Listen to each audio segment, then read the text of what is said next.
Hey guys, I just wanted to clarify and expand on some information for the TSAHC services. So you were required to have 4 TSAHC services a month and 12 a quarter.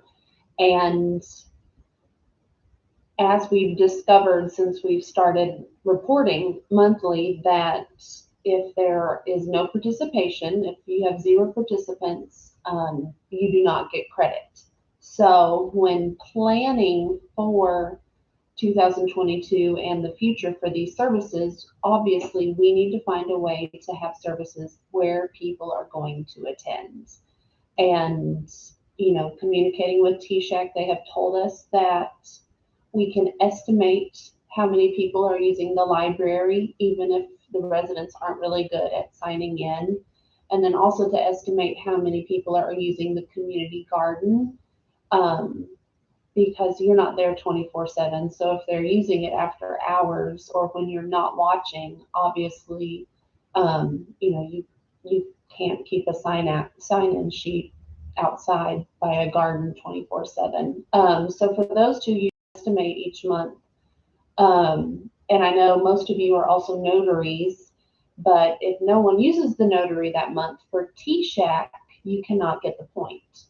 TDHCA is different with the notary. But my suggestion to you is you pick your core services that you can get your points at for TSAHC every month. The library, the community garden, the business center. Most of you have three or more residents using the business center every month.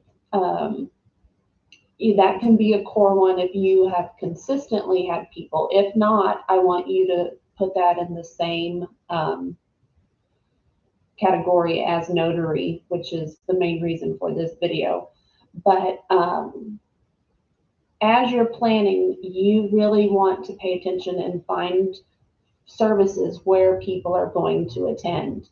So if you plan on having your library and having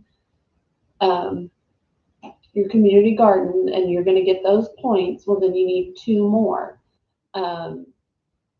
Say you plan low budget healthy cooking class and basic first aid and CPR.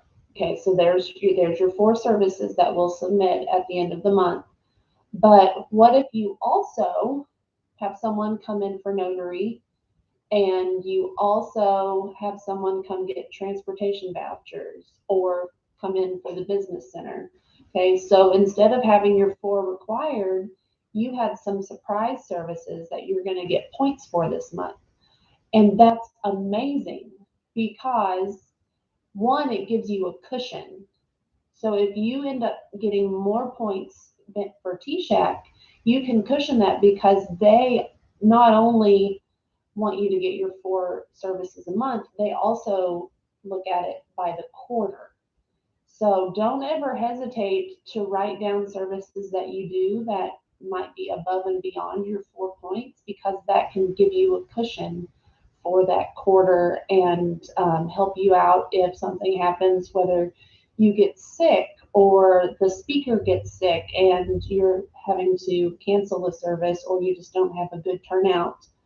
That will help you in the long run. So when you're planning for your TSAHC services, really focus on services where you're going to be able to get people to attend, and then think of notary especially as like a bonus point, that if you get someone, then that kind of takes the pressure off of you for having a good turnout at a service. And we've been doing this for about 8 months now. So is business center going to be a viable one that you can offer obviously you're going to keep offering it, but is it going to give you the points that you need every month? So just really keep those things in mind for the points.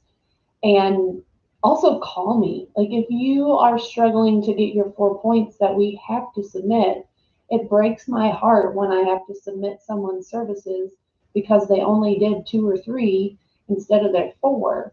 If you're struggling to get your 4 points, call me and tell me what's going on your property. And you might be surprised that, oh, well, that is actually one of the TSAHC services. And I don't expect y'all to have all of those TSAHC services memorized because there's like 60 of them. I mean, there are so many things that you are probably offering and doing at your property that fall in line with some of their services that you just don't even realize. So if you're struggling to planning your services, or as the month goes on and you're just trying to figure out if you have your 4 points, like call me or email me, or even say, hey, can we hop on Zoom and talk through this? Because I really want y'all to obviously stay in compliance and get your points, but I want, the more you work on it, I think the better you'll understand it as well, and feel more comfortable with it. So if you have any more questions, let me know as we continue to plan for services in the future.